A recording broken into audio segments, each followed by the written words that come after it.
So let's drill into these each of these three agreements in the Relationship Genesis series. And we're going to talk about the distinctions and agreements to make and concepts and some tips. So the three agreements: hear the truth and tell the truth. That's one agreement, by the way. Truth. And actually, we boil it down to truth over comfort in my closest friendships. Truth over comfort. And we'll talk about why we say that in a few minutes. The other thing is, the other agreement is, we don't hold anyone accountable to agreements we have not made or that they have not made explicitly. And then the third is, if you're upset, make a request, which moves it through any drama or upset rapidly, and you get your needs met. So the first one, hear the truth and tell the truth, or truth over comfort. And it goes both ways. Now, we in this world of safe zones and things like that, where you're really not allowed to tell the truth about your experience. I want to really lay this out thoroughly, because a lot of people use, well, I'm just telling you my truth, which is really just a nice way to say they're being a jerk, or that they're being mean, or that they're not actually communicating what's going on for them in a responsible way. So what does it mean to communicate your feelings in a responsible way? It would be, I'm noticing that I feel blank. And I'm noticing, by the way, is third perceptual position language. It pops you out to an observer role, so you're no longer in it. You are communicating, your experience, but you're doing it in a responsible way. You want to avoid language like, you made me feel like blank, or which is a fundamental blame frame in victimhood, and you're giving all of your power away. So there's that.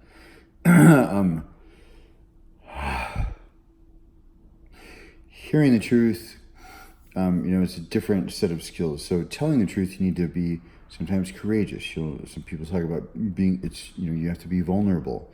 I've never really understood the vulnerable thing, because I'm not scared of whether or not somebody's going to like me or not because of something I'm sharing. And by the way, the antidote to shame is full self-acceptance. And that's an advanced self-esteem concept we'll get into later. But the way to inoculate yourself from shame is to be 100% in alignment with yourself. Be fully accepting of all aspects of yourself, your whole freaky everything. It's only you not being fully right with yourself that has shame take hold within you when someone's, quote, shaming you. Otherwise, you would laugh at them, be like, well, okay. Seems sort of weird. Like slut shaming means that you don't feel okay being a slut. And I don't know why you wouldn't be, because it just means that you are ownership of your own body, and you get to use your own body for your own pleasure. As long as you're not violating any agreements, for me, I think slut's a positive thing. So it's a term of endearment, it's a term of affection sometimes. So you want to just know, though, that the reason that the shame takes hold is because you have something within yourself that's not 100% right with that, the thing that they're shaming you for. So the solution is to get right with yourself, to get in acceptance of yourself, your desires, your preferences, all the things. It doesn't matter what the context is, by the way. It could be business, and usually it means they're also holding you accountable to an agreement you haven't made. Anyway, let's back way up. So tell the truth and hear the truth. So telling the truth, there's all sorts of things you have to overcome, and I get why people don't tell the truth. They're afraid of hurting other people's feelings, which really isn't. It's actually not. It's actually more hurtful to retain the truth from them. And if you told the truth, you might actually get what you want from them. Which, if they were aware, they're probably just unaware. But hearing the truth is another set, because people might be delivering it, in a charged way. That you might feel judged. You might be, hitting off a trigger from some previous relationship, something like that. So hearing the truth takes a whole other set of capacities and skills. Telling the truth takes a whole lot of development. And I like to joke that, it's not really a joke, really, though. It takes a whole lot of development to just be yourself. And having yeah, that's a whole other thing. And at the same time, you don't actually have to change your when somebody is telling you the truth about their experience. So somebody might be sharing, like, hey, when you did this thing, I felt this way. I'm noticing when you act that way, I contract. Okay, thank you. Thank you. Do you have a request or? And they say no. Okay, well, thank you for sharing. Now I have a deeper understanding of you. It doesn't mean you actually need to alter your behavior. Sometimes people just feeling heard is all they actually need. Now, if they say they don't have a request, and then they expect you to behave differently, then they're holding you accountable to an agreement you haven't made. But truth over comfort, and comfort might be your discomfort in sharing the truth.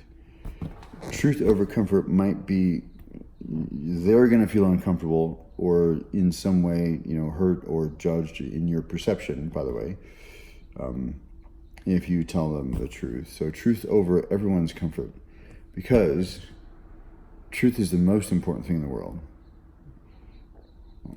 But humor is more important than truth.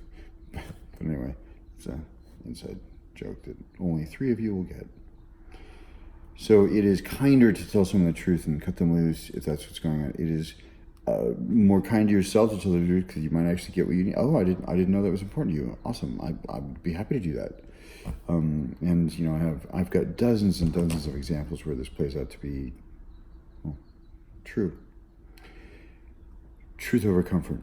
By the way, along the way, you will get massively developed because the more you realize that telling the truth is, yeah, I know you want to play. Yes.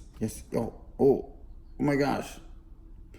Have a 8-week-old kitten attacking me in my leather couch. The more you tell the truth and you realize you're not going to die, the fight or flight thing goes away. And you get more and more comfortable with simply requesting what you need, and you get less and less interested in playing these long, painful. Haven't you ever told the truth and just felt relief? And by the way, most people I have found surprise me. I think they're going to react, in some way, and I say something and they go, oh, great. I was thinking the same thing. Or, gosh, I'm glad we're on the same page. Or like, oh, wow, I can't believe I built it up in my head for a month, right? So not only is it more efficient, it's more kind. It's both yourself and them. There's all sorts of like this, and it's just the cleanest. And if you can't tell the truth and hear the truth, forget about the other 2 agreements. If you can't agree to telling the truth and hearing the truth, you cannot have a healthy, clean relationship. It's just impossible without that as an underpinning. It's the foundation of all healthy relationships.